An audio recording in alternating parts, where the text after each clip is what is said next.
بسم الله والحمد لله والصلاة والسلام على رسول الله صلى الله عليه وسلم.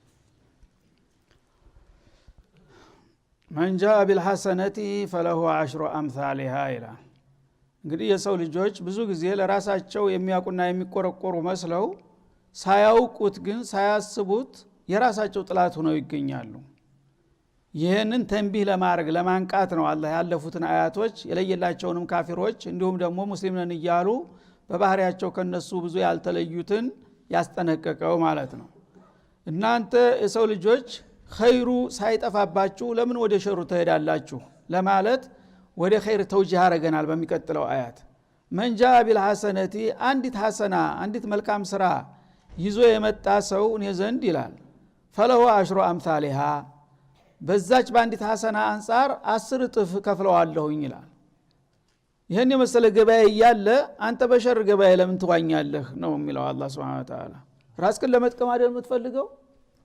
ራስክን ለመጥቀም እኔ ጥቅም የገበያ ቦታ ላሳይሃል አላህ Subhanahu Wa Ta'ala። ሌላውን ተው፣ መዘራተት መበጣበጡን የጎረጥ መተያየቱን መጎናተሉን ተውና ራስክን ለማዳንና ለመጥቀም ከሆነ የምትፈልገው እስቲ አንዲ ሐሰና ለመስራት ጣር።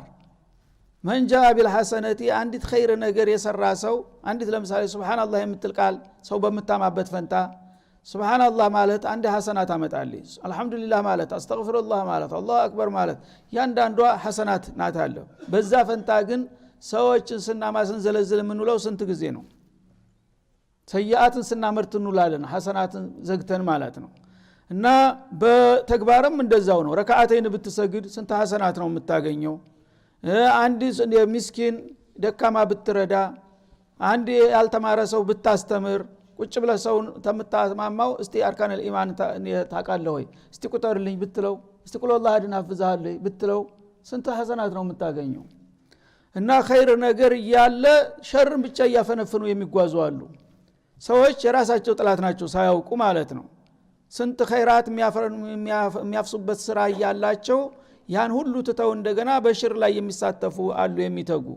በኸይር ነገር ላይ የተሰማርቶ አንዲት እንኳን ሐሰና ይዞ የመጣ ሰው በዛይ ባንዲ ሐሰናት አንፃር ምን ይመነደዋል አላህ 10 አምሳሊሃ 10 እጥፍ እንደመነሻ አቀል ሸይ ማለት ነው። በቀላሉ ሰውየው በርካሽ ነው የሸጠው ከተባለ አንድ ሐሰናት ካፈራ $10 ያገኛል ማለት ነው።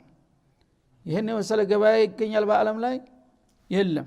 በደቂቃ በሰኮንድ ልታዩ ሱብሃንአላህ ለምሳሌ ከሰኮንድ አታልፍ እሷን ይሄን ያህል ታመርትባታለህ 10 ሐሰና ይጽፍልሃል አላህ። እገሌ እኮ ችግር አለበት የሚለውን ቃል ስትናገር ግን በዚህ አንፃር ምንድነው የምትሆነው? ወና ፈለው 10 አምሳሊሃ ወመን ጃአ ቢሰይአ ይላል። አስቀያሚ መጥፎ የሆነ ነገር ደግሞ ይዞ የመጣ ሰው በቃልም ሆነ በተግባር ፈላ ይጅዛ ኢላ ሚትላሃ ያችን የመጥፎ ስራውን አይነት እንጂ ሌላ አይመነዳም። ሰው መቸስ እሾህ ዘርቶ ዒነብ አያመርትም አይደለም እንዴ? ስለዚህ ይሄ ሚን ፈድልላህ ተመልከት። ሐሰናት በሚሆንበት ጊዜ 10 እጥፍ ከፍለሃለሁ አለ። ሰይአት ሲሆንም በዛ ስሌት 10 ሰይአት ነበር መጻፍ ያለበት አይደለም? ግን ፈድሉላህ መጥፎ በምትሰራ ጊዜ አንድ ባንድ ነው ምጽፍብህ። አንድ ወንጀል ሰራህ ያው አንድ ወንጀል ሰርቷል ተብሎ ነው በሁለት እንኳን ይባዛብህም ማለት ነው። ሐሰናቱ ላይ ግን 10 እጥፍ ይሰጣል፣ ያውም ዝቅተኛ ከተባለ ማለት ነው። አለበለዛ አሸራት ሊሆንልህ ይችላል። አንድ አሸራ ብቻ ሳይሆን ኢላ 70 ይላል በሐዲስን ሶሒህ ኢላ 70 ضعفا ኢላ 700 ይላል እንደገና አው አዚድ ይላል። ወይም ከዛ በላይ ሊጨምርበትም ይችላል። በአንድ ሐሰናት የመጨረሻ ዝቅተኛ ዋጋ 10 ሐሰናት ይጻፍልሃል። ከፈለገ 70 ከፈለገ 700 ከፈለገም ቁጥሩን ማታቀው ያህል ይጨምርልሃለሁ እያለ አላህ ይሄን ገበያ ከፍቶልህ አንተ ግን 24 ሰዓት በሰይአት ላይ ትንከባለላለህ ማለት ነው። ወመን ጃአ ቢሰይአቲ ፈላ ይጅዛ ኢላ ሚትላሃ በመጥፎ ነገር የመጣ ሰው ያችን አምሳያውን እንጂ ሌላ አይመነዳም። አው አዕፉ ይላል ሚን ፈድልላህ ወይም እሷንም ልተውልህ ይችላል። ሙእሚን ከሆንክ አይታወቅም ያላህ ቸር ነውና እና አንዷ አትቀርም መደበኛ ናት። ግን እሷንም ደግሞ ከፈለኩኝ ቅርብል የሚጎዳኝ ነገር የለም። በተለይ ያላህ ሐቅ ከሆነች የሰው ሐቅ ታልተጨመረባት ማለት ነው። ወሁም ላ ይظለሙን እና ሰዎች በሰሩት ስራ አይበደሉም። የሥራ ዋጋችሁን አላጠፋባችሁም። ስለዚህ የኸይር ገበያ እንደዚህ ደርቶ ያለ ይሄን የመሰለ እድል ትታችሁ በሸር ላይ እንዴት ተሰማራላችሁ በሸር ላይ እንዴት ተጋላችሁ ይላል አላህ Subhanahu Wa Ta'ala ሰዎች ግን እንግዲህ ራሳቸው ከማንም በላይ የሚወዱ ለራሳቸው የሚያስቡ የሚጨነቁ ይመስላቸዋል አይደለም አክስ ነው የሰው የራሱ ጥላት ነው ብዙ ጊዜ የሚያጠፋውን ነገር ነው ስሜቱ የሚገፋፋው ማለት ነው የሚጠቅመውን ነገርማ ከአላህ የበለጠ ማን ያውቃል ማን ይነግራልና ማን ይመክራል ይሄን ሽሩሩን በሙሉ ተውና ፉጁሩን ተውና የሐሰናት ገበያ አለ ይሄን ሁሉ ስራ ስልህ እኔ ጌታ እኮ ካንተ ተወላጅም ከራስም የበለጠ ሐሳቢ ስለሆንኩኝ ነው ያንን ትተህ ግን እንደገና የሸይጣን ጅራት ተከትለህ ነፍስያን ጋልበህ የምትዋትት ከሆነ የት ላይ ነው ነፍስህን የወደድከው ለነፍስህ ያሰብከው ይላል አላህ Subhanahu Wa Ta'ala እና ወህም ላይ ዙለሙን ሰራተኞች መልካሙን ስራ እስከገበዩ ድረስ በጌታቸው በኩል ወረታቸው አይጓደልባቸውም ምንም በደል አይደርስባቸውም አንተ በመልካም ስራ እስከ ተሰማራህ ድረስ ወረታህን ይነፍገኛል ብለህ አትፍራ ዶማን እሰጥሃለሁኝ ማለቱ ነው ታልሰራህ ግን ምን ላድርግህ በተቃራኒው ደግሞ አፍራሽ ከሆንክ ደግሞ ምን ትጠብቃለህ እንግዲህ አላህ ኸይሩ ያለ ተተረፍርፎ ሸሩ ይሻለኛል ካልክ የራስህን እድል በራስ ወሰንክ ማለት ነው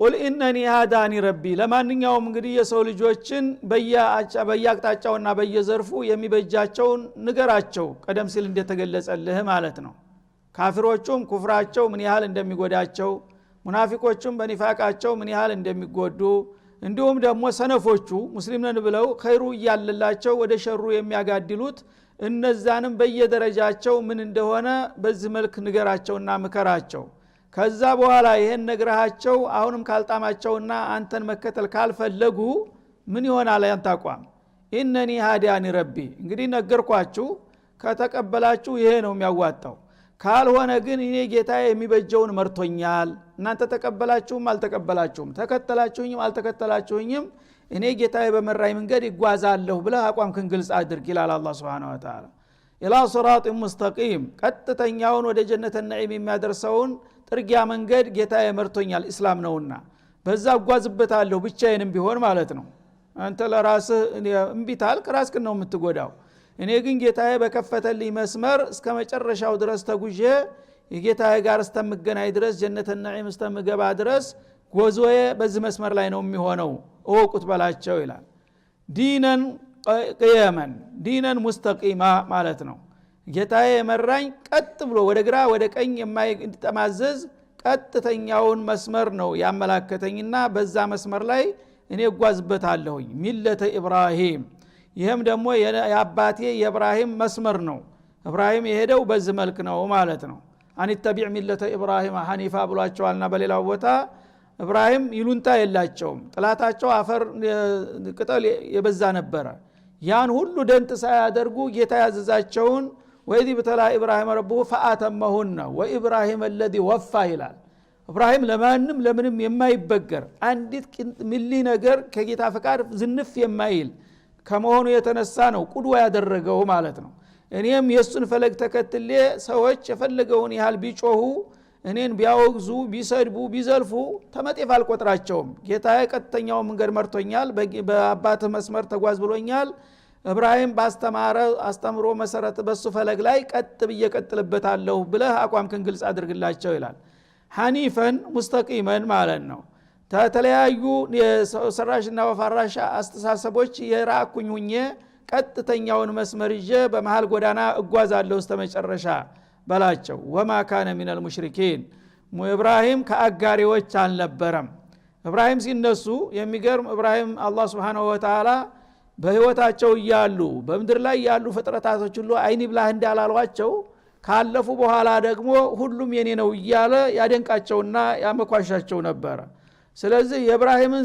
ታሪክ ሲያነሱ ነብዩ ኢብራሂምማ የኛም አባት ነው ያሉ ሙሽሪኩል አረብና አቡ ጀህልም ጭምር ኢብራሂምማ ትልቁን ሰው እንዳታንሳ ማን ተማን ጋር ታወዳደራለህ ይሏቸው ነበር ወማ ካነ ሚነል ሙሽሪኪን አላህ በቀላሉ ኢብራሂም የናንተ ሰው ከሆነ ማለት የሽርክ መሪያችሁ ማለት ነው እና የወዲያጀን ታሪክ ልታጠቁሩ ነው ኢብራሂም ወገነን ስትሉ አታፍሩም አላህ ወማ ካነ ሚነል ሙሽሪኪን ኢብራሂምና እናንተ ምን አገናኛችሁ ሆ ረእሱል ሁነፋ ወአንቱም ረእሱል ኩፍር ወሽርክ እና ኢብራሂም ተሙሽሪኮች አንድ ደቂቃ ሰኮንድ እንኳን ተሙሽሪኮች ሆኖ አያውቅም እንዴት የኛ ሰው ነው ትላላችሁ ኢብራሂም እኮ የናንተ ሰው ከሆነ የናንተን አመለካከት ይዞ የተጓዘ ይሄን ያወረሳችሁ እንደማለት ነው የሚቆጠረው እናንተ በዚህ ሁኔታ ላይ ያላችሁ የኢብራሂም ሰው ነኝ ካላችሁ ኢብራሂም ሙሽሪክ ነው ማለት ነው የሚያሳየውና እሱ ደግሞ ሙሽሪክ እንዳላደለን ያረጋግጣለሁ አለ አላህ Subhanahu Wa Ta'ala ስለዚህ ኢብራሂምን ሙሽሪኩል አረብ ራሱ የኛ ሰው የኛ ቅድመ አባታችን ነው ይሉ ነበር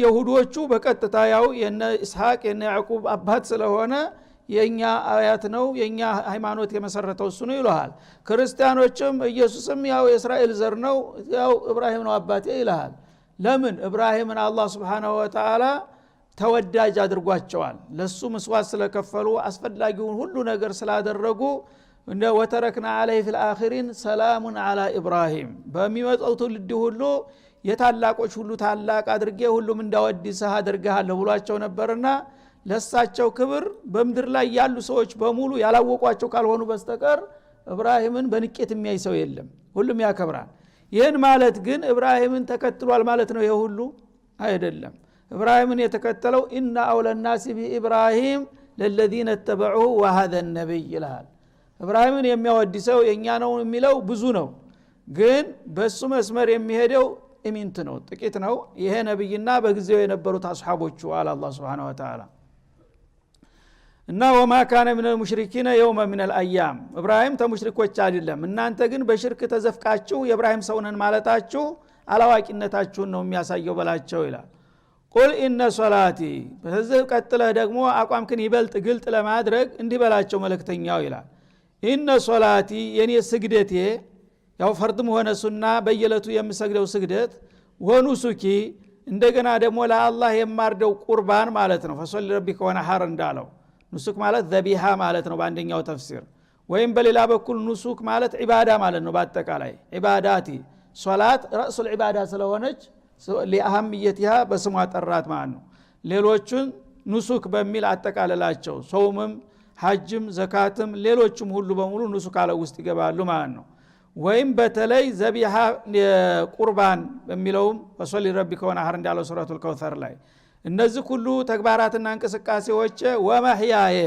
ከዛም በላይ ደግሞ ቀጥታ ኢባዳ ክፍሎችን ብቻ ሳይሆን ህይወት ያለ ሙሉ ህይወት የባጠቃላይ በመድር ላይ እስካለው ድረስ የማረገው እንቅስቃሴ ማለት ነው ወመማቲ ስሞትም ደግሞ የምሞትለት አላማየ ሊላሂ ረቢል ዓለሚን ለዓለማት ባለቤት ለሆነው ለአላህ ነው በላቸው እኔ ሁለንተናዬ የአላህ ነው ኢብራሂም ሁለንተናውን ለአላህ እንዳደረገ ራሱን አይኑ ያየ ሳት ሲማገድ ቅንጫላለው የብርቅ ልጁን የበኩር ልጁን ረድ ሲለው ቅርስ ትንሽ አልከበደው ሁሉ ነገር ላንተ ከሆነ ደስ ይለኛል ነው የሚለው እኔም የኢብራሂም ተከታይ እስከሆንኩ ድረስ እንደዛ ነው አቋም የበለህ ንገራቸው ይላል አላህ Subhanahu Wa Ta'ala እስላም እንደዚህ ቀልድ አይደለም ስለዚህ ስግደቴም ጸሎቴም ሌሎችም የኢባዳ ክፍሎች ቁርባኖችም ከዛም ህይወቴም መብላቴ መጠጣቴ መደሳቴ ሁሉ ነገር አላህን በሚያስደስትና አላህ በሚፈልገው መንገድ ነው የሚመራው ማለት ነው ሞቴም እንደዛው መሞት ካለብኝ በአፊ ሰቢልላህ ነው መሞትን መመርጠው ማለት ነው ስለዚህ እነዚህ ሁሉ የኢብራሂም አቋሞች ነበሩ ከኢብራሂም የወረስኳቸው እኔ ነኝ በላቸው ሊላሂ ረቢል ዓለሚን ለዓለማት ጌታ ለአላህ ነው እንደዚህ ሁሉ ነገሮች የምሰጠው እንጂ ከዚህ ቀንሸና ቆርሼ ለማንም አላውልም ማንም እንዲደሰት ብዬ ማረገው ነገር የለም ማንም ደግሞ እንዲቀየም ብዬ የምሰራው ነገር የለም ማንኛውም ህይወቴ ከመጣው እስከ ምህር ድረስ ያለው እንቅስቃሴ በሙሉ ለአላህ ብቻ ነው የሚውለው ብለህ ንገራቸው በዚህ መስመር የምትስማሙና የምትከተሉ ካላችሁ የኔ ናችሁ ካልሆነ ግን ያለቃችሁን ፈልጉ ማለት ነው ላ ሸሪከ ለህ አሁን በዚህ በተጠቀሱት ነገሮችም ሆነ በሌሎች ሁኔታዎች ለአላህ አጋርና ተካፋይ የለውም ወቢዛሊከ ኡሚርት ይሄንን ደግሞ ያደረኩትና ይሄን አቋም ያዝኩት እኔ ፈልጌ ብቻ ሳይሆን ጌታዬ ስላዘዘኝ ነው እና ኢብራሂምን አስሊም ነው ያላቸው መጀመሪያ አስሊም ሲላቸው አስለምቱ ሊላሂ ረቢል ዓለሚን ለኔ እጅ ትሰጣለህ እኔ እንዳልኩህ ለመሆን ዝግጁ ነህ ሲላቸው አሁን ዝግጁ ነኝ የፈለከውን በል ታንተ ወደ ኋላ ምለው ነገር የለም ነው ያሉት ስለዚህ በዛ ቃል ኪዳን መሰረት እስተመጨረሻ ወኢብራሂም الذي ወፋ ብሎ መሰከረ ቃል ገብቶ ነበረ እኔ ያልኩትን ሁሉ ሊያሟላ አሟልቷል 100% አለፈ ኢብራሂም በእምትያዝ ብሎ መሰከረላቸው ማለት ነው የመጨረሻውም ታላቅ ነብይ የኢብራሂም ተከታይ ሆነ አንተ ነህና የታጨው ከሁሉም በላይ የኢብራሂምን ታሪክ 100% የምታድስና የምትደግመው አንተ ነህ በዚህ መልክ አቋምክን ግልጽ አድርጋላቸው ማለት ነው። በእነዚህ ነገሮች አጋር የለውም ለጌታ ወቢዳሊከ ኡሚርት በዚህ ደግሞ ታዝዣለሁኝ ወአና አወሉል ሙስሊሚን ፊ ዘማኒ እና የመጀመሪያ ታዛዥ እኔ ነኝ በጊዜ ማለት እኔ እንግዲህ ተረኛ ሁኜ ከመጣሁኝ በኋላ አላህ Subhanahu Wa Ta'ala እስላምን እንዳዲስ እንደገና እንዳነሳውና አርአያና ምሳሌ ሁኜ እንዲቀርብ አዞኛልና የመጀመሪያው ሙስሊም ነኝ በዚህ ትውልድ ማለት ነው እንጂ የቀድሞ ነብያቶች ሙስሊሞች ናቸው። ለዚህም ለሳቸው አርአያ ሆነው አንተቢዕ የተባለው ለዚህ ነው። ሙስሊሞች ባይሆኑ ኖሮ እነሱን ተከተላ ይላቸው ነበር። ስለዚህ አላህ Subhanahu Wa Ta'ala ተጥንት ጀምሮ ነብያቶች በመሰረተ ሐሳብ አይለያዩም። አልአንቢያኡ አብናኡ አላት ወሊኡማሃት ሸታ ይላል في صحيح البخاري ነብያት ማለት የአንድ ቤተሰብ ልጅ ናቸው የአንድ አባት ልጅ ናቸው ማለት ይቻላል ይላል። እና አንድ አባወራ 3-4 ሚስቶች ሊኖሩት ይችላሉ። ከነዛ ከተለያዩ ሴቶች የተለያዩ ልጆች ይወልዳል። ግን እነዛ ሁሉ ልጆች ወዴት ነው ተጠቃለው የሚመጡት? የገሌ ልጅ የገሊት ልጅ እየተባሉ በኸዲጃ በፈጢማ ስም አይጠሩም አይደለም እንዴ? በአባቱ ስም ነው ሁሉም ከአራቱም የተወለደው ማለት ነው። ስለዚህ አባቱ ግንዱ አንድ ነው ማለት ነው። የሚወለዱበትና የሚያድጉበት ጎጆና ክፍል የተለያየ ሊሆን ይችላል። እና በጥቅቅን ነገሮች እንግዲህ በቤቱ ያደገ የተለያየ ባህሪ ሊኖረው ይችላል። በመሰረተ ሐሳብ ግን ያንድ አባት ልጅ እስከሆነ ድረስ ያ ተርቢያ ኢሽራፈን አም የሚያረጋው አባወራው ስለሆነ በሱ ተገርተው ነው የሚያድጉት ማለት ነው። ሩሱሎችም እንደዛ ናቸው። አላህ ለዚህ እድል የመረጣቸው ሰዎች ሁሉ በተውሂድ አይለያዩም፣ በሙስሊምነት አይለያዩም። እንደገና በአርካን الإيمان እና በአርካን الإسلام አይለያዩም። ከዛ በኋላ ጥቅቅን ነገሮች ነው የሚለያዩት። ለምሳሌ ሶላት አለ በሁሉም ነብይ لا خير في دين ليس فيه صلاة አሉ ረሱል አለይሂ ሰላም። ጾም አለ በሁሉም ነብይ፣ ምጽዋት አለ በሁሉም ነብይ፣ ሐጅ አለ በሁሉም ነብይ። ግን በአፈጻጸም የተለያየ ጥቅቅን ልዩነት ሊኖር ይችላል። በቀን 5 ጊዜ የሚሰግድ አለ እንደኛ፣ በቀን 1 ጊዜ የሚሰግድ ሊኖር ይችላል፣ 2 ጊዜ የሚሰግድ ሊኖር ይችላል። በቁጥር በመጠን ነው የሚለያየው ማለት ነው። በዘካት ፐርሰንት እንደኛ እኛ ሩባ አልሽር ነው የምንታዘዘው። ለምሳሌ ዑሽሩን የታዘዙ አሉ 1/10ኛው በሙሉ ከበድ ባለ መልኩ ማለት ነው። ከዛም ያነሰ ከዛም የበለጠ ሊታዘዝ ይችላል። በመሰረቱ ግን እነዚህ መሰረታዊ ነጥቦች አይለያዩም ማለት ነው እንጂ ነብይ እንግዲህ አላህ Subhanahu Wa Ta'ala ሲልክ እያንዳንዱ ነብይ የተለያየ አዲስ ሃይማኖት አይደለም የሚሰጠው፣ እስላምን ነው የሚያዛቸው። እስላም ማለት ቃሉ ራሱ እስላም ለረቢል ዓለሚን ለዓለማት ጌታ ያዘዘውን ለመቀበል ራሱን ማዘጋጀት ሰጥለጥሎ መገዛት ማለት ነው። በዚህ ላይ ሁሉም ይስማማሉና በዚህ መሰረት ነው ራስክን መምራት ያለብህ ይላቸዋል። አሸሪከ ለው ወአና አወሉ ሙስሊሚን የሚለው ታዲያ እኔ የመጀመሪያው ሙስሊም ነኝ ካሉ እስላምን የፈለሰፈው መሐመድ ነው ይላሉ አዳኡል እስላም። እስላም ባል ሃይማኖት መሐመድ ነው ያመጣው። ይሄንንም አያት እንደ ማስረጃ አድርገው ይጠቅሱልሃል። ቁርአን ራሱ ይሄን ያረጋግጥልኛል ይላል። በቁርአን የምታምን ከሆነ አሸራቱል አያት የቀድሞ ነብዮች ሙስሊሞች እንደነበሩ የሚናገር አያት የለም። እነሱም ይፈልጓት ነገር ስትሆን ቁርአን እንደ ማስረጃ ይወሰዳል። እነሱም ማይደግፋቸውን ግን ቁርአን ነው ብለው አይቀበሉትም ማለት ነው። ስለዚህ ሙስሊም የመጀመሪያ ሙስሊም ማለት በተግባር እንደ በምሳሌነት በዚህ ትውልድ እሳቸው በተላኩበት ትውልድ ጀምሮ እስከ ቂያማ ቀን ድረስ የሙስሊሞች አርአያና ምሳሌ እሳቸው ናቸው። ግን ለሰው ልጅ ታሪክ የመጀመሪያው ሙስሊም መሐመድ አይደሉም ማለት ነው። የመጀመሪያው ነብይና የሚቀጥለው ነብያቶች እየተቀባበሉት ነው የመጣውና በዚህ መልክ ነው እስላምን መረዳት ያለብን ማለት ነው። ቁል አገይረ አላህ አብጊ ረባ እና ታዲያ እንዲህ አይነቱ ሀያልና ሁሉን ነገር ያካተተ የሆነው ጌታ የሰጠኝን መመሪያ ትቼ ከሱ ባሻገር ሌላ ጌታ የሚይዝ ይመስላችኋልን ይላል። ሙሽሪኩል አረብ ለማሳሳት በፖለቲካ ወይም በዲፕሎማሲ አካሄድ እንቻቻል ይሏቸው ነበር እና አቡ ጀህል እኛ አንድ ሰሞን አንተ ግን እናሳግዲህ አንድ ሰሞን ደግሞ የኛን ጣዖቶች መተተሰለም ይሏቸው ነበር። ይሄንን በሚሏቸው ጊዜ እርምህን አውጣል አላህ ቁል ያ አዩሃል ካፊሩን ላ አዕቡዱ ማ ተዕቡዱን ቁል አገይረ አላህ አብጊ ረባ ከአላህ ሌላ አላህ ምን ጎሎበት ነው ሌላ ተወዳዳሪ ጌታ የማመጣው? ታላህ ሌላ ጌታ ፈልጋለሁኝን ወሆ ረቡ ኩል ሸይ እሱ የሁሉ ነገር ኻሊቅ የሁሉ ነገር መጋቢና ተቆጣጣሪ ሆኖ እያለ ምን አጠፋ ምን ጎድለውና ነው ሌላ ረዳት ምቀጥርለት በላቸው ይላል። ወላ ተክሲቡ ኩሉ ነፍሲን ኢላ አለይሃ ማንኛውም ነፍስ ደግሞ በራሷ ላይ እንጂ ምንም ነገር ልትሰራ አትችልም።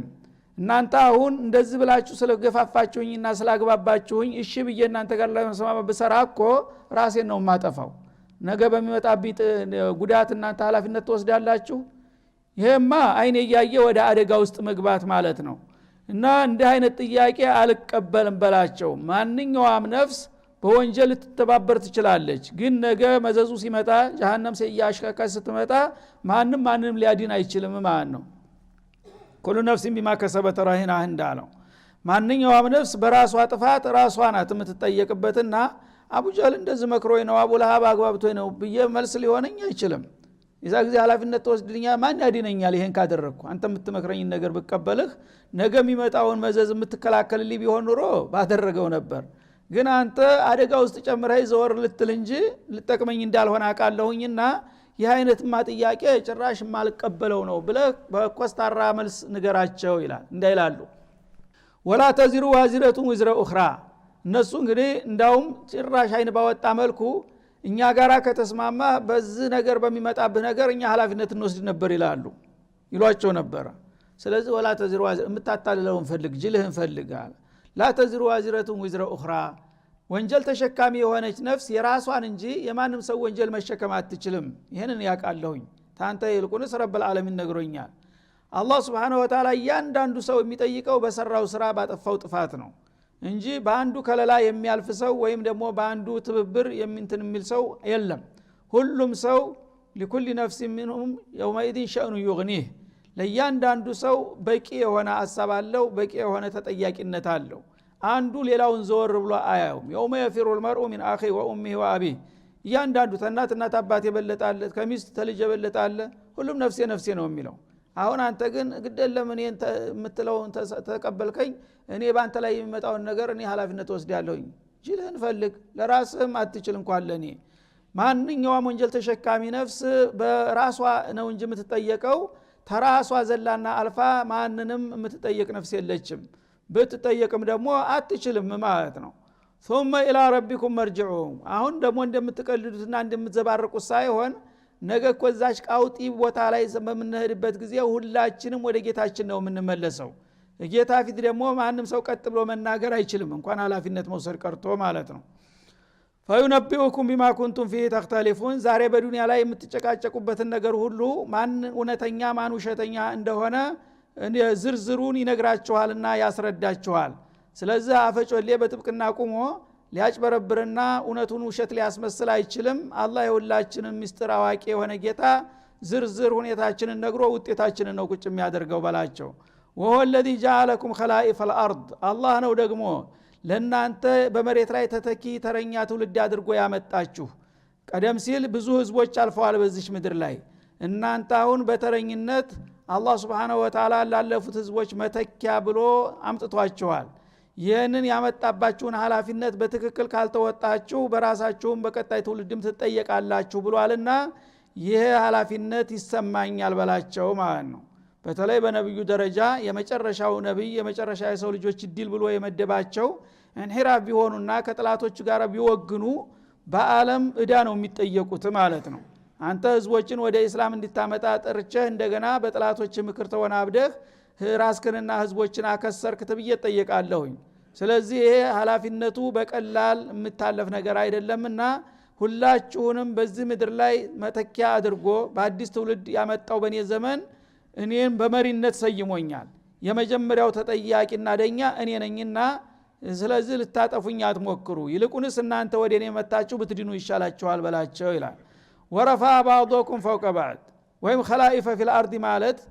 ትውልድ ሁሉ ጊዜ በተፈጥሮ ሂደት እንደዚህ ነው ተወትሮ ጀምሮ አንዱ ትውልድ ሲጠፋ ሌላው ትውልድ እየተተካ ነው የሚሄደው የሳቸውም ክፍለ ጊዜ ሲመጣ እንደዛው በተረኝነት ተተክተዋል ከሳቸውም በኋላ ደግሞ ክፍለ ዘመናት ያው እየተከታተለ ይሄዳል ማለት ነው እስከ ዓለም ፍጻሜ ድረስ ማንኛውም ትውልድ በራሱ ትውልድና በራሱ ጊዜ በራሱ ስራ ነው እንጂ የሚጠየቀው በሌላው አይደለም ምናልባት አባቱ ጥሩ ሰው ቢሆን ነብይ ቢሆን ሷሊህ ቢሆን የሱ ስራ አንተ ሊጠቅምህ አይችልም መጥፎ ቢሆንም ደግሞ በሱ ወንጀል አንተ አትጠየቅም እያንዳንዱ ትውልድ በራሱ ጊዜ በራሱ ስራ ነው ተጠያቂ የሚሆነው ማለት ነው ወረፋ بعضكم فوق بعض درجات الله የሁሉ አስተባባሪና የሁሉ ተቆጣጣሪ ለመሆኑ ማረጋገጫም ከፈለጋችሁ ከፊላችሁን ተከፊሉ በላይ በዲል አበላልጧቸዋል አይደለም እንደበላቸው ማለት አንድ ቤት ውስጥ የአንድ ቤተሰብ ወንድማማች የሆኑ ሰዎች እድላቸው እኩል አይደለም ታላቅ ወንድም ደሃ የሚል ሰው የሚቀምሰው የሌለ ታናሽ ወንድም ሀብታም ባለጸጋ ይሆናል ይሄን ማን ነው በዚህ ያለያያችሁ? አንዱ ምሁር ይሆናል፣ ሌላ ደደብ መሀይም ይሆናል። አንዱ ጤናማ ይሆናል፣ አንዱ በሽተኛ ይሆናል። ይሄን ሁሉ ድላችሁን የሚወስነው አላህ ረብል ዓለሚን እኮ ነው። ታዲያ እሱን በተግባር እያሳያችሁ ለምንድነው እናንተ ሐቁን ለመቀበል የሚከብዳችሁ ማለቱ ነው። እና ማንም ሰው በመልካምም ሆነ በመጥፎ እድሉን የሚወስነው አላህ ነው። نحن قسمنا بينهم معيشتهم في الحياة الدنيا እንደሚለው ሊየብሉወኩም ይሄንንም ያደረገው አላህ ፊማ አታኩም በሰጣችሁ እድል ሊፈትናችሁ ነው። ማንኛውም ሰው አነሰም አደገም የተሰጠው እድል ዲኗም ይሁን የአኺራም ይሁን ያንን እድል በአግባቡ ተተጠቀመ በአላህ ዘንዳ ያው ማለፊያ ሽልማት ያገኛል ማለት ነው። ያንን የሰጠውን እድል በአግባቡ ካልተጠቀመ ደግሞ በዳ ተጠያቂ ሊሆን ሊፈትናችሁ ነው። እነ ረበከ ሰሪዑል ዒቃብ ያንተ ጌታ ደግሞ የቅጣቱ ፈጣን ነው። ከፈለገ በቅጽበት ላጠፋችሁ ይችላል ማለቱ ነው። ወኢነሁ ለገፉሩር ረሂም እንዲሁም ደግሞ በአንጻሩ ለሻላቸውና ላዘነላቸው ምህረተ ሰፊና ሩሩ ነውና በዛ መልክ ሁሉንም የሥራ ውጤቱን ሊሰጠው እንደሚችል ይወቁ። ይሄንን አስረድልኝ ይላል ማለት ነው። ስለዚህ አላህ እንግዲህ ሁሉን ነገር ግልጽ አድርጎ ነው ያስቀመጠው። ሰዎች እንግዲህ ከጌታ የመጣውን ነገር በቅንነት ተተቀበሉና ተተከተሉ የመዳኛው አቅጣጫ ግልጽ ነው። ምን ሰርተን አላህ ይውደደን፣ ምን ሰርተን ጀነት እናግኝ ብሎ መደናበር አያስፈልግም። ሁሉ ነገር ዋዲህ ሆኗልና ማለት ነው። እንደገና ደግሞ በጥፋቱ በኩል የሚመርጥ ካለ ያው ተወዲሁ ይወቀው። እንግዲህ ያጠፋውን ጥፋት የሰራውን ክፋት አላህ አይብኝምና ያውቅብኝም የሚል ካለ ራሱ ጅል ነው። የፈለገውን ይጠፍጥፍ፣ ነገ ግን እንገናኛለን እያለ ነው አላህ Subhanahu Wa Ta'ala። ስለዚህ አላህ Subhanahu Wa Ta'ala ምርመራው ፈጣን ነው፣ ቅጣቱም ፈጣን ነው። ፋታ አይሰጥም ማለት ነው። በማንኛውም መልኩ ውልፍት ብለህ ሸውደህ ወይም ተሽለክልከህ ተደብቀህ የምታመልጥበት ቦታ የለም። ገባህበት ብትወጣ ማንቁርትህን ይዤ የፍርድህን እሰጥሃለሁኝ። ይህንን ወቅና ከወዲሁ አቅምህን ተገንዝበህ የሚበጅህን ስራ ካልሆነ ግን ሰዎችን ለማታለልና ለመደለል ቢሞከር በጌታ ፊት እንደዚህ የሚወለደ ነገር እንዳላደላ አውቃችሁ ተቅጣት ይልቁንስ ምህረት የምታገኙበትን አቅጣጫ ብትመርጡ ይሻላችኋል በማለት ያስጠነቅቃል። አላህ Subhanahu Wa Ta'ala የነገረንና የመከረንን ሰምተን በስራ ለማዋልና ለመጠቀም ያብቃን እያል እዚህ ራእይ ሱራው ይጠቃለላል። ወሰለላሁ ወሰለም ዐለ ነብይ ወኢላ ሊቃ